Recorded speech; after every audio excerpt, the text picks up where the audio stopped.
Thanks for watching the Council in Brief. I'm Susan Kenedy. We're here with the latest news of the Montgomery County Council. It's National Nurses Week, a time for all of us to step up and recognize these everyday heroes for their hard work this past year. And at MedStar Montgomery in Olney, this is the best day. The nurses received a special gesture of thanks. The adorableness of this face. A dose of puppy love. It's been tough for sure, but it certainly makes it better. These 7-week-old golden retriever pups are from Warrior Canine Connection, a Montgomery County nonprofit that raises service dogs for veterans. After receiving dozens of emails from nurses around the country, Director Rick Yount thought, why not honor the nurses by bringing these virtual stars for a visit as a way to say thanks. They tuned into our puppy cam, which we provide on our website, Warrior Canine Connection, and they were playing it on their computers at the nurses station, and the nurses and the doctors would just stop and take time out to watch for 30 seconds. And they're saying it's the first time they're seeing their staff, their nurses, smile in months. It's like medicine.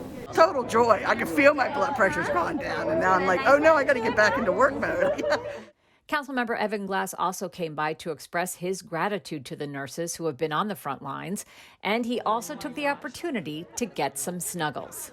This last year, when we've been trying to make sure that all Montgomery County residents and all Americans and all citizens of this planet have been trying to keep everybody safe, the nurses have been on the front line since day one, and they've been working overtime and then some to make sure that everybody is healthy and safe. And now that we are getting vaccinated and the light is at the end of the tunnel, we're seeing some joy return to our lives, and these puppies is exactly what the doctor ordered. The therapeutic benefit of people interacting with dogs when it's not something that they normally do, I would imagine is just a beautiful feeling. It can be really eye-opening for people that haven't had this experience. The nurses embraced the visit with belly rubs and hugs.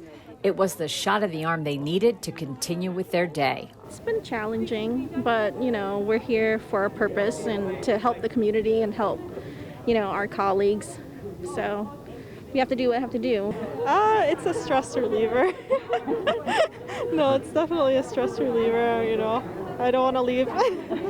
So, if you're in need of a mood booster, you can watch the Warrior Canine Puppy Cam by visiting their website. So cute. I don't want to give it back. You're so cute. It's that time of year again. Time for Councilmember Craig Rice's Councilmember for a Day contest, and this year's winner has been chosen. And now, the envelope, please. And the council member for a day is Healthy Eating Disorders Among Teenagers by Allison Fan from Churchill High School. I advocate for issues that I care about. Like, a lot of kids might want to be able to create videos, but they might not have the resources or the knowledge to be able to do so. But the council member day for a challenge provided me with everything I needed to know about, like editing, iMovie, camera, and like the iPad had Google Docs and all of that. So it was really just everything rolled into one, and it made it really easy, and you can just focus on what you want to talk about. You don't have to focus on all those other things. I was just excited about the opportunity just because it's an opportunity for students to tell stories. And I enjoy the technical aspects of putting these pieces together, but I think it's really about the stories that makes it compelling. And I think each of these students that produced pieces put together stories that were interesting and unique, and that's kind of what's attractive about doing something like this. And there are a lot of issues that kind of end up being lost in the shadows. I didn't know racism really impacted Asian Americans. And until somebody speaks up about it, environmental inequity is an extension of the existing societal inequities in America. We don't really know about it and don't really have a way to address it. Really surprising, pleasantly, to see the support that I got from all the YouTube comments on the live stream, and everyone congratulating me and telling me how my video inspired them. It made me feel really good to know that I made a difference. Well, that does it for this edition of the Council in Brief. For County Cable Montgomery, I'm Susan Kenedy.